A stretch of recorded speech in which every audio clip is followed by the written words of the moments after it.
You might be wondering how I ended up in this situation, how my wife, Rose, sat me down and asked me to let her sleep with other men. My name is Robert, and what happened to me is something I never saw coming. I thought I knew my wife better than anyone. But this was something else entirely. The worst part? Deep down, I had a feeling something was off. I just never imagined she would actually say the words out loud. Before I take you through how everything spiraled out of control, let me warn you, this is not a story for the faint of heart. It is a brutal tale of betrayal, broken trust, and choices that can never be undone. If you do not want your life turned upside down like mine, subscribe for more raw, real stories. And do not forget to like this video and share your thoughts in the comments below. It all started at a party. Nothing unusual, just a small gathering at my buddy Greg's house a week ago. A few couples, drinks flowing, light-hearted conversation. Rose was chatting with the wives while I hung out with the guys. Then someone suggested a game of truth or dare. At first, it was all harmless fun, silly dares, light laughter. But then things took a turn. My friend Jake dared his wife Rachel to kiss another guy in the room. We all laughed, but there was a shift in the air. The mood changed. It was no longer just a game. That is when Rose leaned in close and whispered something in my ear. "Robert," she murmured, her voice barely above a breath. "What if we tried something new? Something exciting?" I looked at her, confused. My stomach twisted. We had always been open-minded, sure, but this felt different. Then she said it. The words that would haunt me. She wanted me to be a cuckold. For a week. She wanted to be with other men, and I was supposed to watch. I could not believe my ears. I wanted to protest, to tell her she was out of her mind. But I just sat there, stunned into silence. Around us, the other couples were lost in their own conversations, completely unaware of the bomb that had just been dropped on me. It felt surreal, so out of place, so extreme.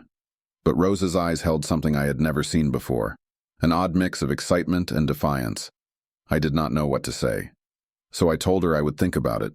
Big mistake. The days that followed were a blur. Rose kept bringing it up, her excitement growing with each conversation. At first, I tried to shut it down, to tell her it was not something I was comfortable with. But the more I resisted, the more determined she became. She kept reminding me how bored she was, how routine our life had become. Then, on the 5th day, she looked me in the eyes and made her final plea. "If you love me," she said softly, "you will let me try this. I promise it will not change us." I was torn. And then, I did not know what to feel. I loved her. But this was not love. This was something else entirely. Yet, as she looked at me, her eyes filled with emotion, I felt powerless. The night it all began is one I will never forget. I sat on the couch, barely holding myself together. Rose had arranged everything. The man she had chosen, Mark, was already in our house, and I was supposed to watch. I could not believe I had agreed to this. The tension in the air was suffocating. Mark was charming, smooth, confident. Rose was glowing in a way I had not seen in years. It was like the woman I knew, the woman I married, was slipping away right in front of me. I told myself I could handle it, that it was just an experiment. But deep down, I knew I was not ready for what was about to happen. As the night wore on, the full weight of it crashed down on me. I watched, helpless, as Mark kissed Rose, touched her, and did things I never imagined her doing with anyone else. My chest tightened. My mind screamed at me to stop them.